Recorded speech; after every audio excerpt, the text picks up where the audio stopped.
February 17th, 1943, late afternoon. The Tunisian desert south of Sidi Bou Zid. The sand was still warm beneath Oberingenieur Klaus Hermann's boots as he lowered himself through the commander's hatch of a captured American M4 Sherman. The turret interior smelled of burnt cordite, hydraulic fluid, and something faintly sweet. American tobacco ground into the rubber floor matting by the boots of a crew that would never return. Fine Saharan grit coated every surface. Herman set his toolkit on the turret floor with the careful precision of a man who had done this many times before. He had examined Soviet radios outside Moscow, British wireless sets in Libya. Each time, the same reassuring conclusion: German electronics were superior. The propaganda was correct. The Reich led the world. He found the radio mounted in the hull, behind the assistant driver's position. A steel casing stamped with unfamiliar nomenclature, SCR-508. He unfastened the housing screws, lifted the cover, and looked inside. The blood drained from his face. But what Herman saw inside that steel casing wasn't a crude, mass-produced assembly of cheap American parts. It was a frequency-modulated transceiver with 80 crystal-controlled channels, push-button tuning, and 25 watts of transmission power. In Germany, a single combat-grade quartz crystal required days of painstaking artisanal labor. This radio contained dozens of them, and it was standard issue in every American tank. How had a nation that the Führer himself dismissed as a mongrel society of refrigerator salesmen and razor blade manufacturers produced the most advanced tactical radio on Earth and installed it in an ordinary medium tank? The answer would expose the most overlooked technological advantage of the Second World War. An invisible weapon that the Third Reich never understood, never countered, and never saw coming, because it traveled at the speed of light, on frequencies Germany didn't even know to listen for. To understand the magnitude of what Herman held in his hands, you first have to understand the story the German military told itself about America. And more importantly, you have to understand why they believed it. The conventional narrative, the one most World War II enthusiasts know, goes something like this. Germany built superior tanks. The Tiger, the Panther, masterworks of engineering with thick armor and devastating 88mm guns. America built the Sherman, lighter, thinner, undergunned. But America built more of them. Quantity defeated quality. The end. That narrative is not wrong, but it is dangerously incomplete. It describes what happened on the surface. It completely misses what was happening beneath it, on frequencies invisible to the human eye. The German High Command operated under an ideological framework that made the truth literally unthinkable. Adolf Hitler viewed the United States through the rigid lens of Nazi racial doctrine. A mongrel nation, racially heterogeneous, culturally degenerate, capable of stamping out crude consumer products on assembly lines, but fundamentally incapable of the disciplined, meticulous engineering required for advanced military technology. Hermann Goering reportedly dismissed American production reports as fabricated propaganda. The logic was circular and airtight. Any nation producing tanks by the tens of thousands must be cutting catastrophic corners. Mass production and precision engineering were, in the German mind, mutually exclusive. This belief infected every level of the Wehrmacht's intelligence apparatus. When early reports arrived describing the sophisticated nature of American frequency modulation networks, they were filed, minimized, or dismissed as exaggeration. The system that should have sounded the alarm was the same system that ensured the alarm would never be heard. One man saw through the fog. General Albert Prawn commanded Germany's signal intelligence, the Funkaufklärung. By 1944, his 12,000 signal troops were intercepting approximately 95% of the tactical intelligence available to German commanders in certain theaters. They were exceptionally skilled professionals. They could hear the Americans coordinating with crystal clarity on frequencies the Wehrmacht couldn't match. Prawn reported the truth up the chain of command. The Armed Forces Operations Staff, and Hitler personally, refused to acknowledge it. Prawn would later call this refusal a deep tragedy. Not a failure of intelligence gathering, but a failure of the system to accept what the intelligence revealed. Meanwhile, the German military establishment remained hypnotized by its own early success.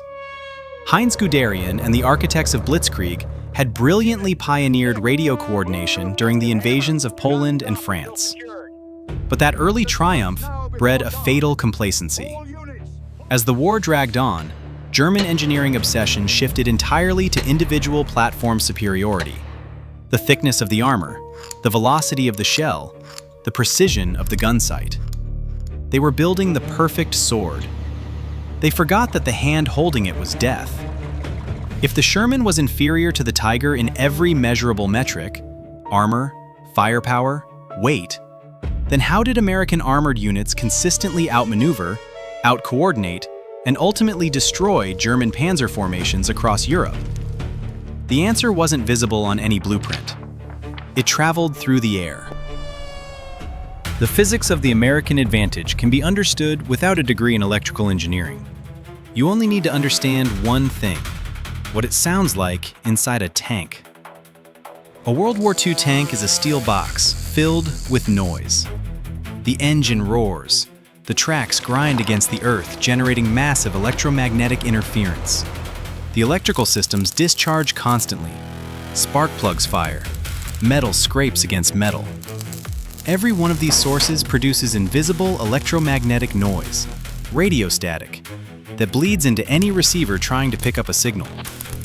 Amplitude modulation, AM, the technology Germany used in its standard FUG-5 tank radio, encodes voice by varying the strength of the radio wave. The problem is simple and devastating. All that electromagnetic noise from the tank's own systems also varies the strength of the wave. The noise and the voice occupy the same channel. Trying to communicate on AM inside a moving tank was like trying to hold a whispered conversation inside a foundry.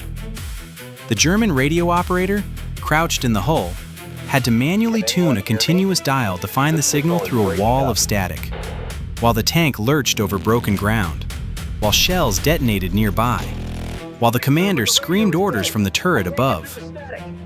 Frequency modulation, FM, the technology America chose for the SCR-508, encodes voice by varying the frequency of the wave, not its strength. The electromagnetic noise still exists, but because it affects amplitude, not frequency, it passes harmlessly through the FM receiver. The static is invisible to the radio. The voice comes through clear. The specifications tell the story in numbers.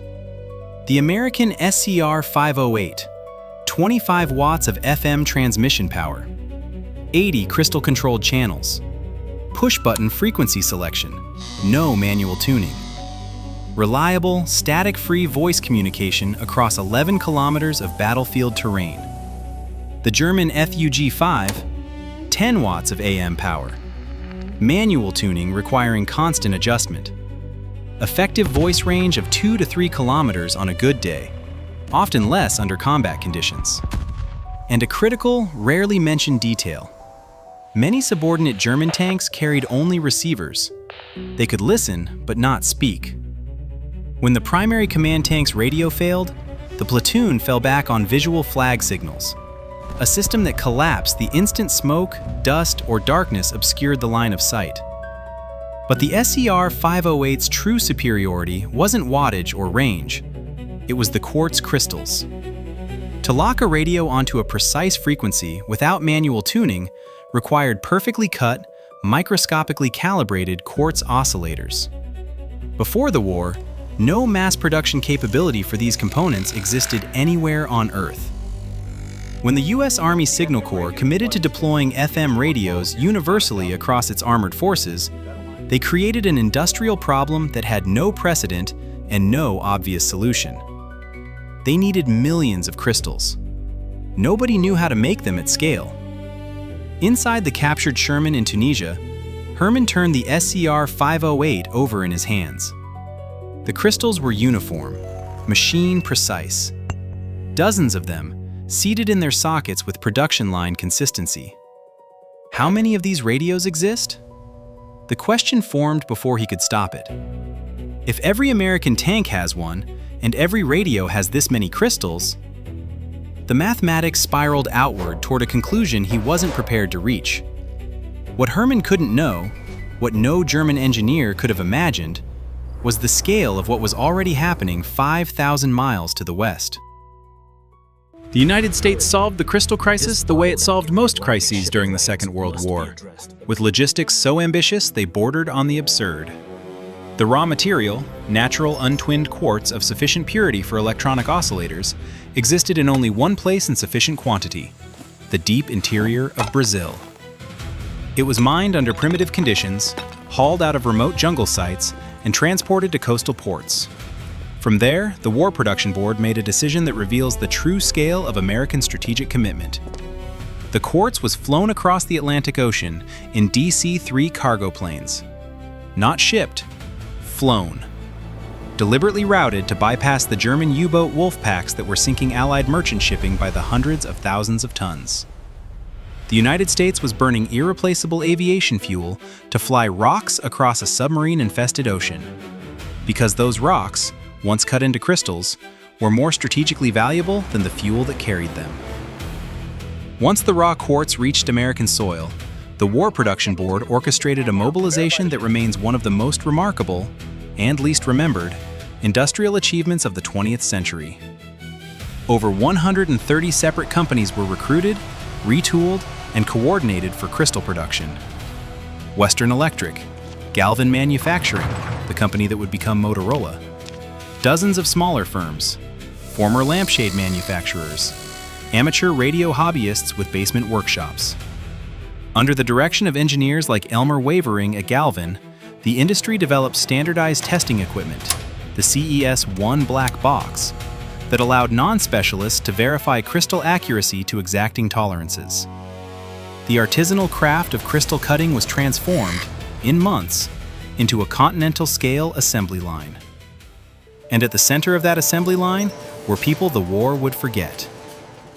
At the Western Electric Hawthorne plant in Chicago, a facility that would become the single largest crystal production site in the world, a 22-year-old woman named Margaret sat at a workstation under a magnifying lamp. 6 months earlier, she had been a school teacher in downstate Illinois.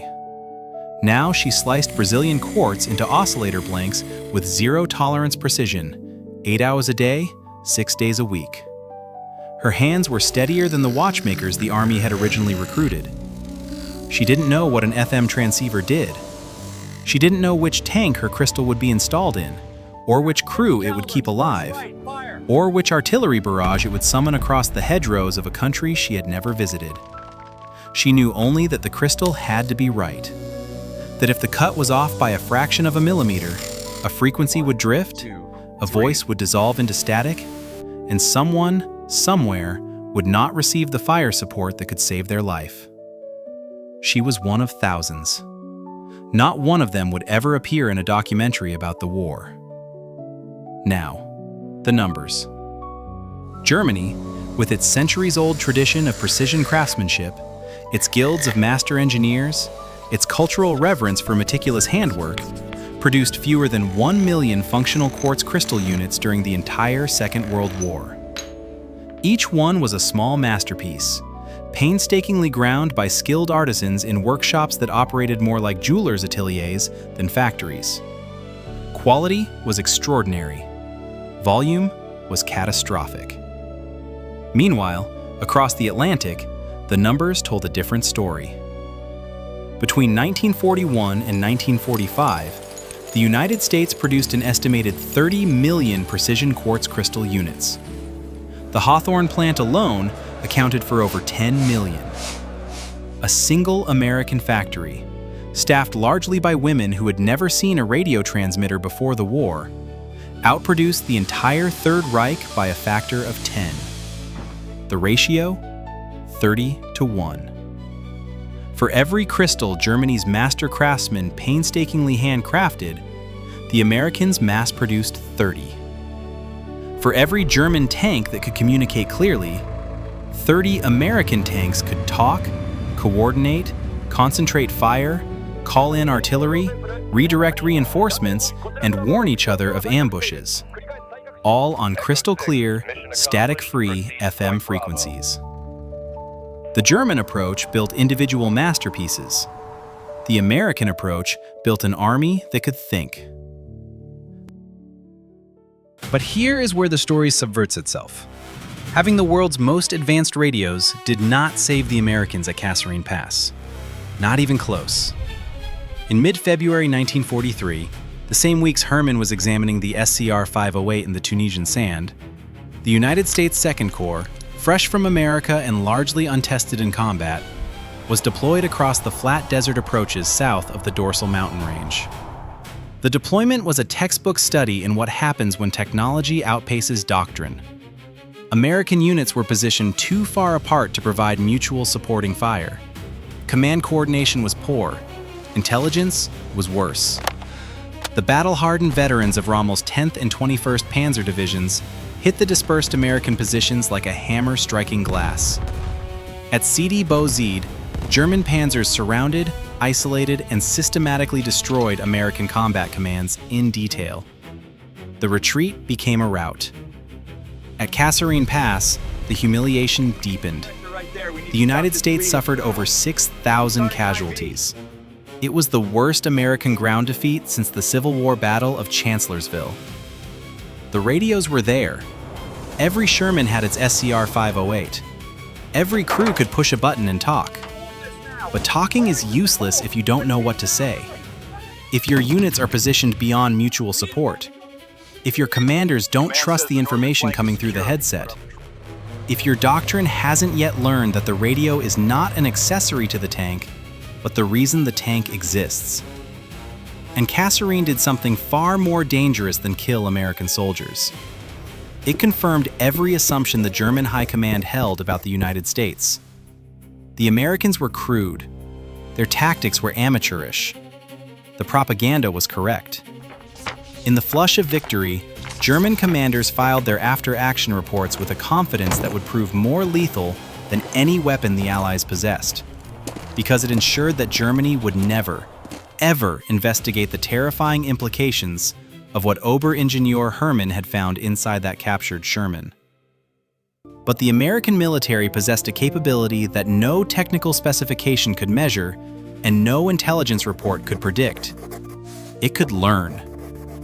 Unlike the rigid, top-down German doctrinal system, where tactical innovation required approval from commanders who required approval from Berlin, the American command structure adapted between battles. Junior officers rewrote tactics in the field. Lessons from Kasserine were distributed, studied, and absorbed within weeks. And critically, the very technology the Americans had failed to exploit, the FM radio network, was the mechanism that made rapid adaptation possible. Every commander could talk to every other commander, in real time, without static, without delay. The feedback loop between failure and adaptation operated at the speed of sound. 14 months later, on the beaches of Normandy, the American army that landed was not the same army that had broken at Kasserine. It was an army that had learned to fight as a network. And the network was about to become the most lethal weapon in the European theater. Once the United States corrected its doctrinal failures and gained combat experience, the SCR-508 didn't just improve American armored performance, it changed the fundamental nature of the war. The Sherman was never designed to defeat a Tiger in a head-to-head duel. It didn't need to be. A Sherman pinned down by a concealed Tiger or a dug-in 88mm anti-tank gun didn't charge.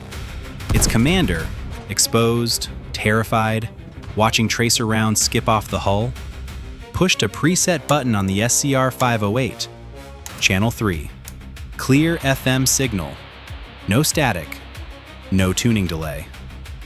Within seconds, he was speaking directly to an artillery fire direction center miles behind the front line, operating on a shared frequency through a compatible SCR-608 radio. He gave the coordinates. The The first ranging round landed within 30 seconds. Adjustments followed in real time. Voice corrections, crystal clear, as fast as the commander could speak them. Within 2 minutes, the Tiger that had been impervious to the Sherman's 75mm gun was buried under a concentration of 105mm and 155mm high-explosive shells, called in by a tank commander who never fired his main gun. In the claustrophobic hedgerows of the Normandy bocage, across the sweeping plains of France, through the frozen Ardennes in December 1944, the pattern repeated thousands of times. American armored columns coordinated multi-axis flanking maneuvers across miles of terrain, units moving in perfect synchronization without ever establishing visual contact. Platoon leaders redirected forces, shifted fire, warned of ambushes, all on push-button FM channels that German radio operators couldn't jam, couldn't replicate, and could barely detect. The Germans did try to fight back on the electromagnetic spectrum, and the result was one of the most darkly absurd episodes of the entire war. German electronic warfare specialists deployed vehicle-mounted radio jammers, high-powered transmitters designed to drown out enemy communications during critical armored engagements. The most notable system was nicknamed the Jackal. It was powerful, it was well-engineered, and it was calibrated to jam amplitude modulation signals, because AM was what Germany used, and therefore what Germany assumed the Americans used.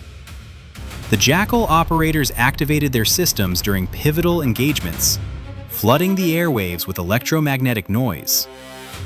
The AM noise washed over the American FM network and vanished, registering as barely a whisper of background static. The American tankers continued talking, coordinating, calling fire missions, utterly unaffected. But the German panzer units advancing alongside the Jackal, units relying on their own AM-based FUG-5 radios, were catastrophically jammed by their own weapon. According to the testimony of captured German prisoners, the Jackal repeatedly knocked out the communications of advancing German armored formations during critical phases of battle, while the Americans continued their operations without the slightest interruption. Germany had built a weapon that attacked itself. General Albert Prawn watched the disaster unfold from behind his intercept receivers. His Funkaufklärung teams were listening to everything. They could hear the Americans, thousands of clear FM transmissions, perfectly coordinated, flowing across core-level frontages like the nervous system of a single, massive organism. And on the German frequencies, static, fragments, silence. One by one, German panzer divisions didn't just lose battles, they lost the ability to function as formations. Once smoke, dust, or darkness broke visual contact between tanks, German platoons disintegrated into individual vehicles, fighting isolated, uncoordinated engagements.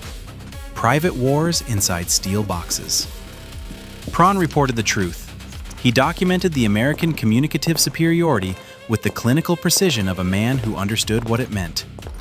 His reports went to the Armed Forces Operations Staff. They went to Hitler, and they were dismissed.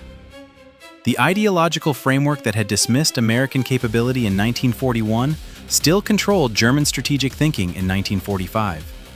The system couldn't accept what its own professionals were telling it. Prawn called it a deep tragedy. He wasn't talking about losing the war.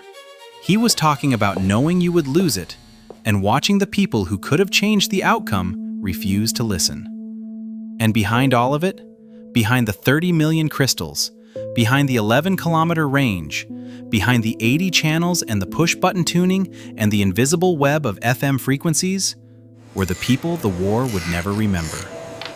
The women at the Hawthorne plant, the former school teachers and housewives who cut quartz with microscopic precision, the lampshade manufacturers retooled for oscillator production, the amateur radio operators who taught factory workers how to test crystal accuracy.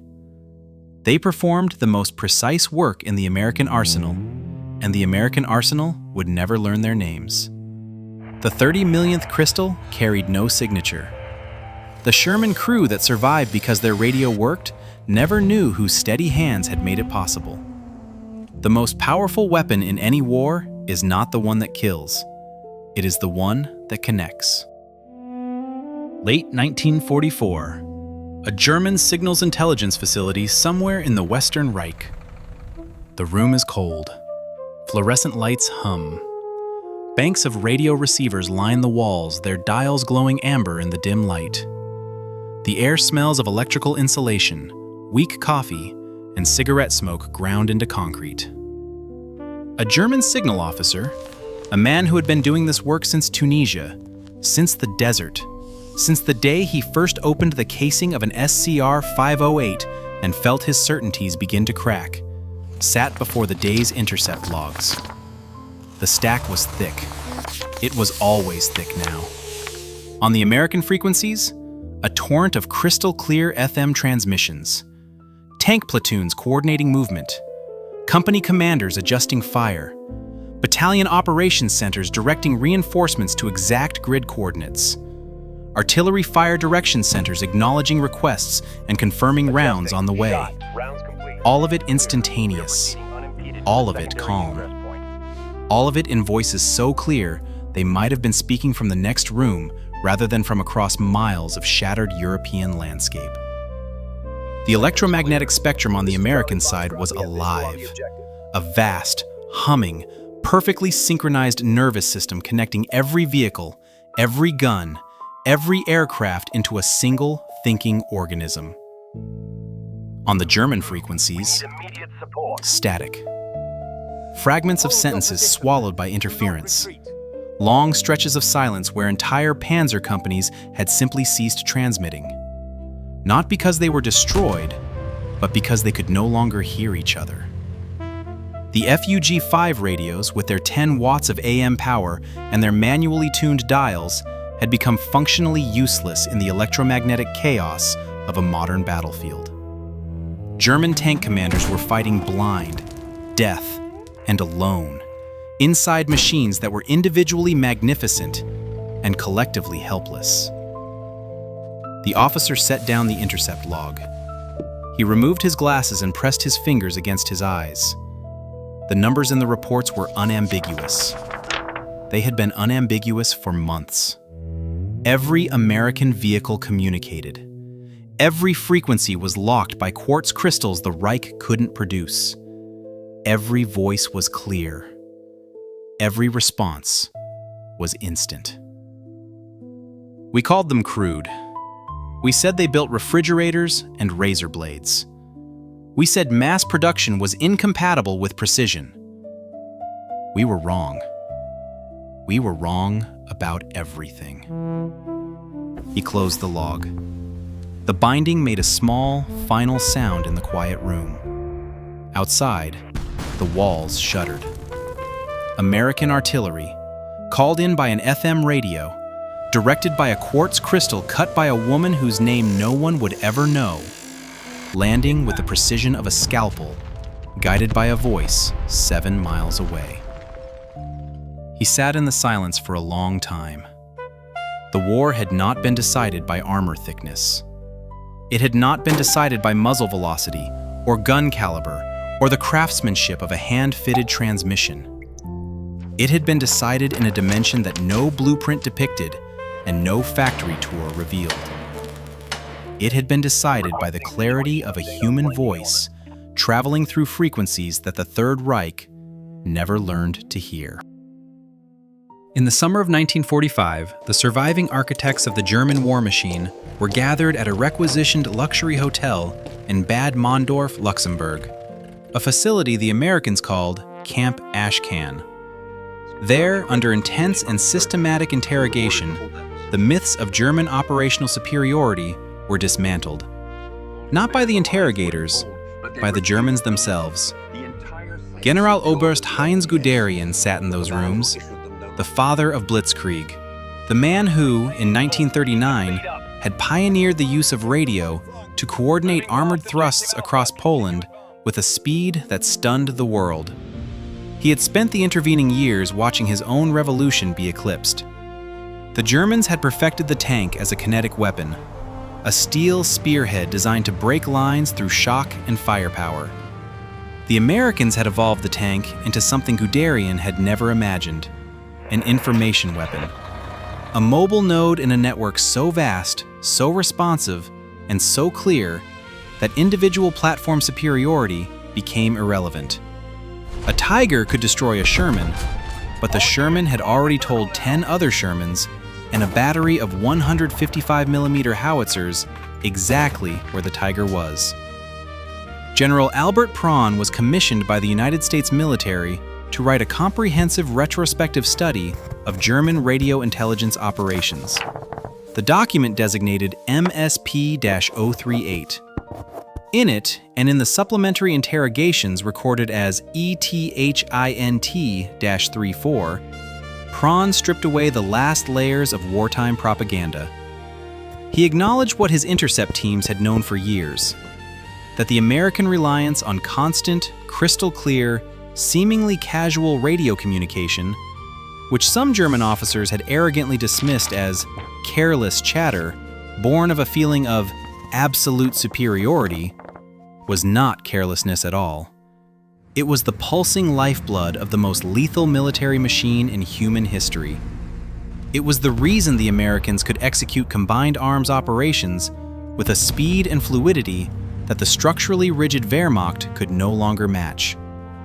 The Americans who build refrigerators, the propaganda had sneered.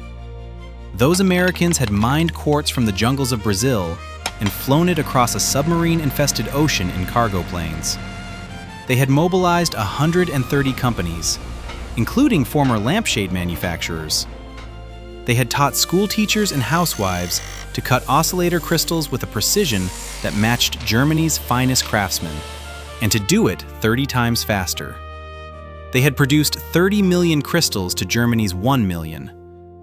They had woven an invisible web of frequency-modulated radio waves across the battlefields of Europe, connecting every tank, every gun, every aircraft into a single coordinated organism. And they had won the armored war not by building a better tank, but by giving every tank a voice. After the war, Prawn cooperated fully with American intelligence. He spent years documenting the failures of the system he had served, the doctrinal blindness, the ideological rigidity, the refusal to hear what the airwaves were saying. In his writings, there is no bitterness, no self-pity, only the careful, clinical precision of a career signals officer who had identified the decisive factor of the war before almost anyone else, and had spent the last years of the conflict watching his reports disappear into the void of a command structure that could not accept what it was being told. The deep tragedy, he called it. Not the tragedy of losing the war, the tragedy of knowing you would lose it, and watching the men with the power to change the outcome choose not to listen. The strongest signal in any war is not the one that travels through the air.